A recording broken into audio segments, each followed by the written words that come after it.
Hey guys, can you believe it that we made it to the last day? It's really sad, but exciting at the same time. I wish that this last day we would be in school and I could actually give you hugs and tell you bye, but we'll have to do it this way. Of course, it won't be goodbye, but yeah, I'm gonna miss all of you, and I have to make sure that you come back to the elementary school in the years to come to visit me and say hi. I'm excited and looking forward to the teacher parade next week. So hopefully you will all be able to attend that so I can see your faces and just say hi to you in person. Today's lesson will look a little bit different. We are doing lesson 70 today. I'll just go through the word lists with you, and then I'll read the story and I'll ask questions as I read the story, and that's it. You only have to read the story with me. There's no work to complete, so you can jump for joy about that, right? The reason why I kind of rushed these last few lessons was I wanted to end the golden touch with you so you know how it ends. You will need to make sure that you turn in your reading books Tuesday along with your packets. Your teacher will be giving you a checklist of what you need to turn in. But you will need to make sure you turn these textbooks in. All right, so are you all ready to get started? Hopefully I didn't lose my marker. I feel like I did. Oh, right here, found it.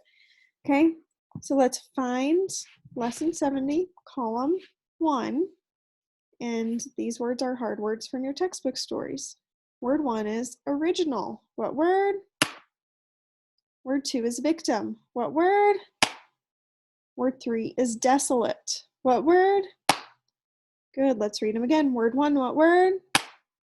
Good, original. Word 2, what word? Yes, victim. Word 3, what word? Good, desolate.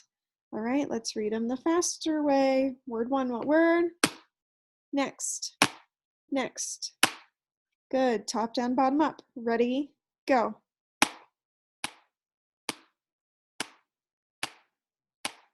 Good, find column 2. All of these words end with the letters ly. Word 1, what word? Good, deadly. Word 2, what word? Yes, faithfully. Word 3, what word? Good, seriously. Word 4, what word?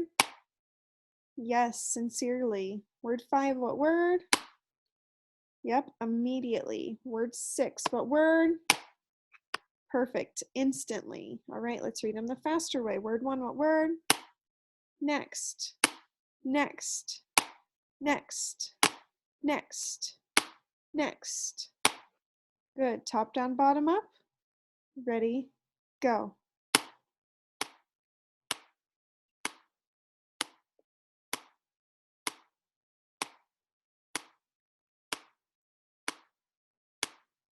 Good, all right, let's find column 3. 9 words in this column. Word 1, what word?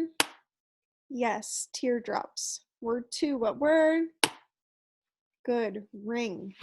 Word 3, what word? Good, moisten. Word 4, what word? Yes, stretched.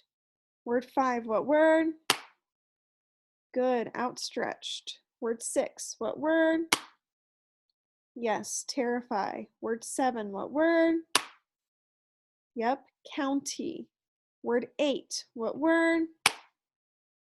Good, country. Word 9, what word? Yes, countries. Make sure you're careful on the last 3. County, country, countries. All right, let's do the faster way. Word 1, what word? Next, next, next, next, next, next, next, next. Good, let's do top down, bottom up. Ready, go.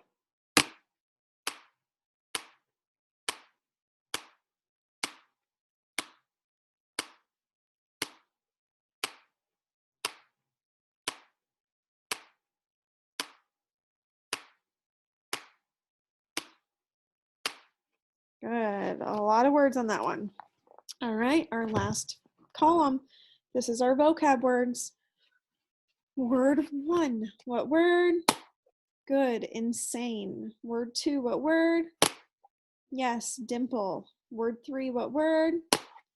Good. Greedy. Word 4. What word? Yep, glossy. Word 5. What word? Good. Original. Word 6. What word? Yes, victim. All right, let's read them again the faster way. Word 1. What word? Next. Next. Next. Next. Next. Good. Let's do top down, bottom up. Ready, go.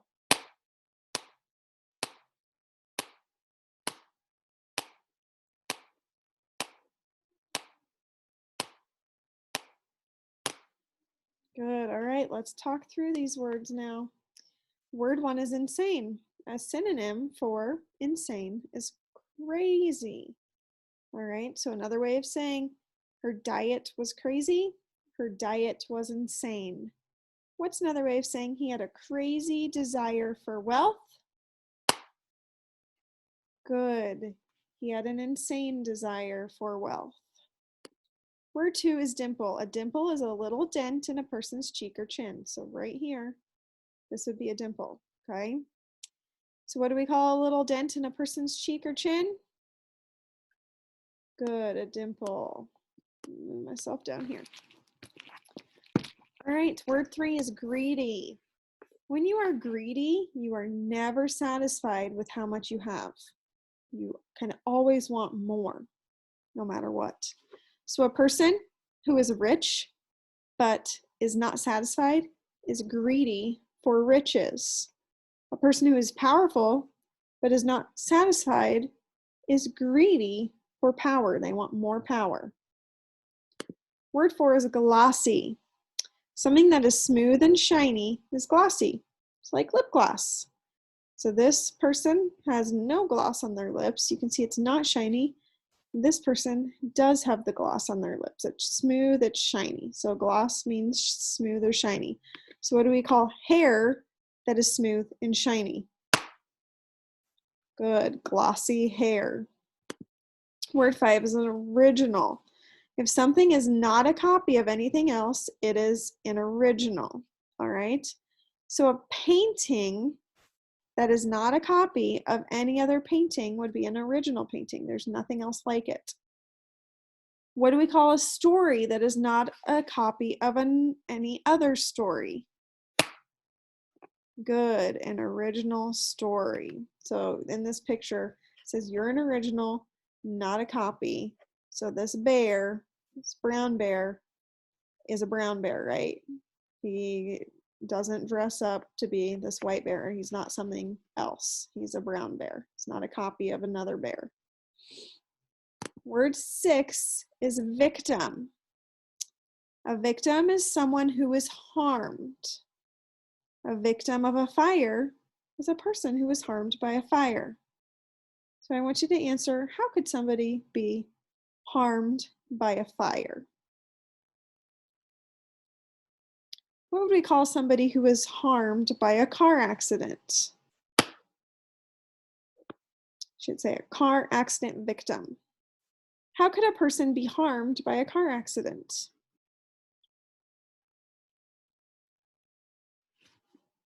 Okay, let's go through our comprehension questions. And then we'll read the story. So at the beginning of the chapter, why was Midas ready to give up all his wealth? How did Midas prove to the stranger that he had learned a lesson about gold? Number 3, the stranger said that common things are more valuable than the riches so many people struggle for. Give an example of what he means. What were some of the lessons Midas learned about gold? Do you think those lessons are still true today? Explain your answer.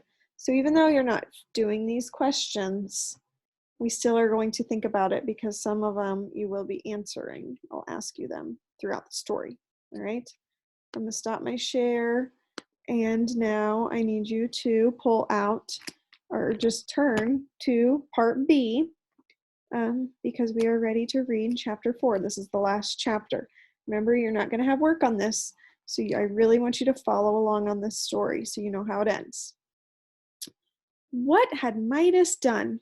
The moment his lips touched Marigold's forehead, a change had taken place. Her sweet, rose-colored face changed to a glittering yellow color with yellow teardrops on her cheeks. Her beautiful brown hair took the same yellow color. Her soft and tender little form grew hard and rigid as she stood within her father's arms. She was the victim of her father's insane desire for wealth. Marigold was no longer a human child, but a golden statue.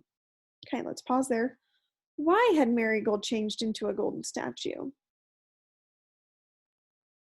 The story says she was the victim of her father's insane desire for wealth. What do you think that means? Okay, let's keep reading. Midas began to wring his hands. So that means is he's really nervous, all right?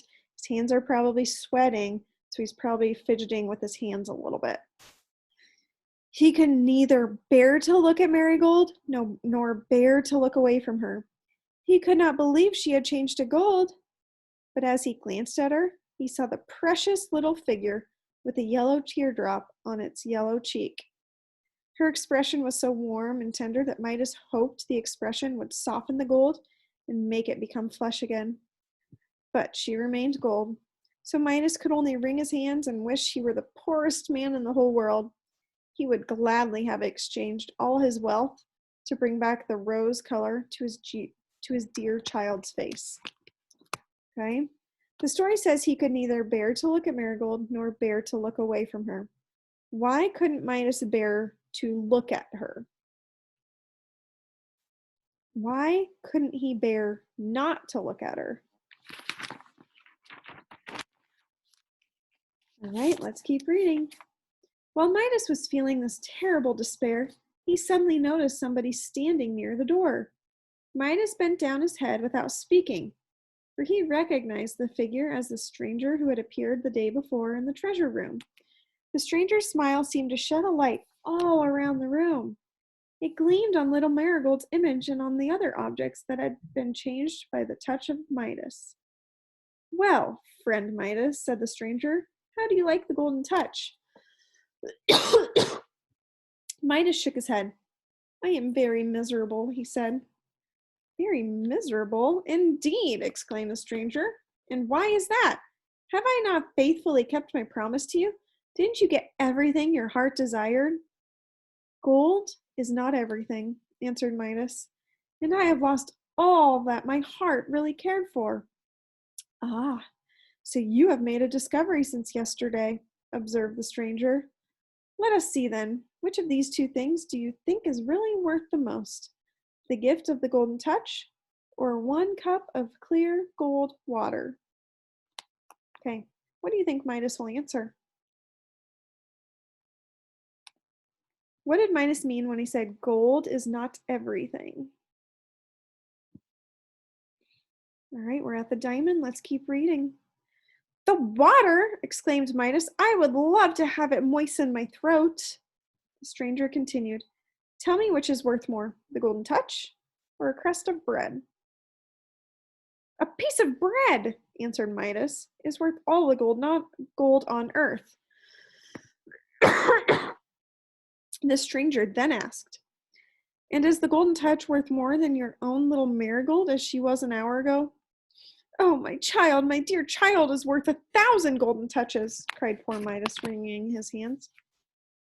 I would not have given one small dimple in her chin for the power to change the whole earth into gold." "You are wiser than you were, King Midas," said the stranger, looking seriously at him. "I believe your heart has not been entirely changed from flesh to gold.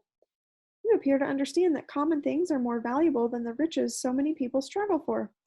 Tell me now, do you sincerely desire to rid yourself of this golden touch?" "Yes, yes," Midas exclaimed. "The golden touch is hateful to me." "Go then," said the stranger, "and plunge into the river that glides past your garden. Then take a vase of the river water and sprinkle it over any object you want to change from gold into its original material. If you do this sincerely, you may possibly repair the mischief your greed has caused. King Midas bowed low, and when he lifted his head, the stranger had vanished. Midas lost no time in snatching up a vase, which immediately turned to gold, and running to the riverside. As he scampered along and forced his way through the bushes, the leaves turned yellow behind him, as if autumn had come to one narrow strip of bushes. On reaching the riverbank, Midas plunged into the water without even pulling off his shoes. Poof, poof, poof, snorted King Midas as his head came out of the water. He was still holding the vase, and his eyes widened as he watched it change from gold into the good, honest clay it had been before he had touched it. He was also aware of a change within himself. A cold, hard, and heavy weight seemed to have gone out of his chest, and his clothes felt lighter, although they were soaking wet. King Midas charged back to the palace. The servants did not know what to make of it when they saw their royal master running around with a vase of water. They did not know all the evil that Midas had caused, and that the water was more precious to Midas than an ocean of liquid gold. First thing he did was to sprinkle handfuls of that water over the golden figure of little Marigold. As soon as the water fell on Marigold, the color came back to her cheeks. She began to sneeze and sputter. She was astonished to find herself dripping wet, and to see her father throwing still more water over her. "Please stop, dear father," she cried. "See how you have soaked my nice outfit?" Marigold did not know she had been a little golden statue, nor could she remember anything that had happened since the moment she ran with outstretched arms to comfort poor King Midas. Her father did not think it was necessary to tell his beloved child how very foolish he had been. Instead, he decided to show how much wiser he was now. He led little Marigold into the garden, where he sprinkled the remainder of the water over the rose bushes. Two things, however, reminded King Midas of the golden touch for the rest of his life. One was that the sands of the riverbank sparkled like gold. The other was that little Marigold's hair now had a strange golden tint. The change of color was really an improvement, and it made Marigold's hair more attractive than it had ever been. When King Midas became an old man and sat with Marigold's children on his knees, he was fond of telling them this marvelous story. When he finished, he would say, "To tell you the truth, my dear children, ever since that morning, I've hated the very sight of gold, except for your mother's beautiful golden hair."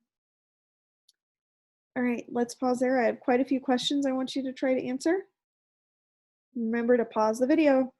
What statements did Midas make that showed he was wiser than before? What did Midas have to do to get rid of the golden touch? What did he have to do to change things from gold back to the original form? As Midas ran to the river, a narrow strip of bushes changed as if autumn had come. In what way were they like bushes in autumn? Why did Midas's clothes become lighter when he was in the water? Why do you think Midas sprinkled water on Marigold first? Why was Marigold astonished when she discovered that Midas was sprinkling water on her? Why do you think Midas never told Marigold about his foolish deeds? And then what were the two things that reminded King Midas of the golden touch for the rest of his life? There were two things that the story talked about. We have a few more. Since the golden touch is a myth, a myth teaches us a lesson. So in this one, it taught us a lesson about gold. How did Midas feel at the beginning of the story about gold? So what did Midas ask the stranger to give him? What were some of the problems Midas had with the golden touch? What do you think Midas learned during the story? Are there any lessons that you learned from this story, and are they applicable to today? Those are all the questions I have for you. So you have completed lesson 70. You have completed the golden touch. All right. Let me know if you need anything, and hopefully you enjoyed that video. Remember, you have no work to complete for today. I look forward to seeing you all next week at the teacher parade. Bye.